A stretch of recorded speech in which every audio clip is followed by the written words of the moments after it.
Welcome to Second Sight, the show that focuses on the issues behind the news.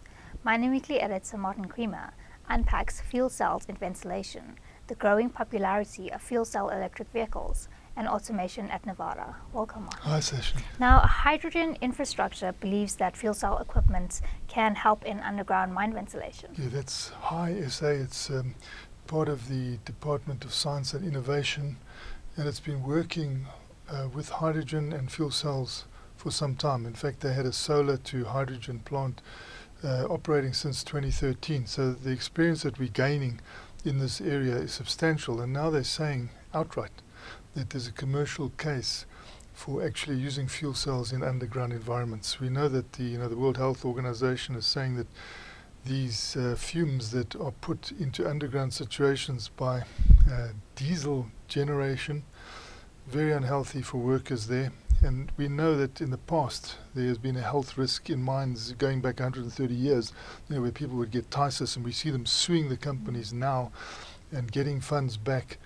We don't want that to recur. And so I think it behoves platinum group metal mining companies to take steps and take cognizance of the fact that they can have clean ventilation, which is actually cheaper. So there's no argument about it. They should be using their own metals in their mines, because it's sort of ironic that they want the world to use them and they want the world to be clean in the big cities, but not their own mines. So I think pressure is building for them to switch their ventilation systems to those linked to equipment that have platinum catalyzed fuel cells, because there's no emission and they're much healthier. And fuel cell electric vehicle technology is gaining in popularity globally. It's amazing the numbers that are building up. You read all the time about battery electric vehicles, and that is the short distance, smaller vehicles. Those are the cars that we drive, and coming into work and back from work in short distance makes a lot of sense to have a battery electric vehicle at this stage, even though perhaps if you're drawing on Eskom during the day, it's going to be a big drag, because already we're saying we don't have enough electricity. You can imagine if all the cars plugged in during the day, they'd sap that. So there's a strong case in South Africa to move towards having fuel cell vehicles, fuel cell electric vehicles, not the battery electric vehicle, BEV, but the fuel cell electric vehicle, because of our closeness to this technology. Even though we're close to it, the world is streaking ahead, and I think that South Africa should be part of that. It's not going to be a massive part when you compare with China and everything, but it's still, you're participating. And that's good, because if you look at the number of buses, I think there are 400,000 buses now in China, and many more to come. And their trucks, 400 trucks built already to go into Beijing that are fuel cell driven, because you have a situation of high pollution in some of the cities, particularly Beijing, and a lot of the conventional vehicles, conventional trucks are not allowed to come in during the day because there's too much pollution. They've got to come in at night. If they have a fuel cell electric vehicle propulsion, they can come in during the day. So it's a big incentive. You look at forklift trucks, 20,000 of these driven by fuel cells. No emission in the warehouses, silent. You can see Amazon and all these big companies just filling their warehouses with this sort of machine.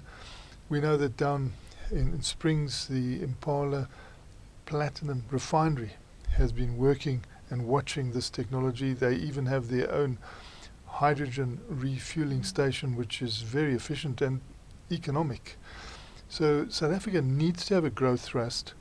This is an area which they can move. They won't be alone, because the world is moving this. You see California incentivizing like crazy, 7,800 vehicles, going around Los Angeles and bigger areas there, and being able to fill up already at 40 different hydrogen refueling stations.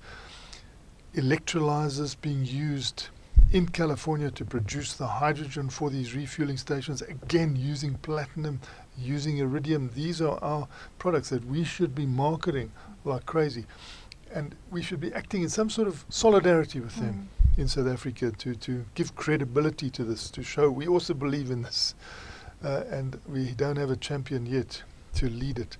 And one of the suggestions made in the strategy document of Minerals Council South Africa, is that perhaps we shadow with Chinese involvement here, because many Chinese cities have been declared hydrogen cities, and we could partner there by being the provider of the platinum group metals. I mean, it's not going to be an enormous amount initially, but like 100,000 ounces or something a year it could start off with, but we would be entrenching the position and entrenching the metal in those areas to get involved in these numbers, which are building quite strongly around the world, and in Europe as well, and in Japan very, very strongly.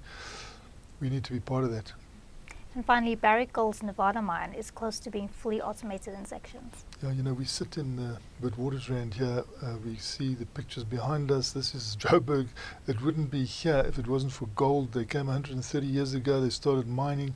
They developed the area as a spin-off for gold, and then they fell asleep. I mean, we know that there's more gold underground than has been mined. But was there a major effort to get the technology to get down there? No.